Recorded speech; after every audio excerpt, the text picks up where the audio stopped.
Builders completed a project of 5 3D printed homes in Eindhoven, Netherlands, and the first people started to live in one of the houses.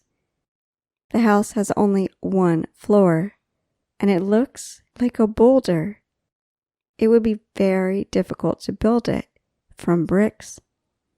A 3D printer has a special end, which makes it possible to build almost anything. It is a new way of building, and it needs less cement. It means that it costs less money, and it does not hurt the environment so much. The house is the first in Europe, which has legal tenants.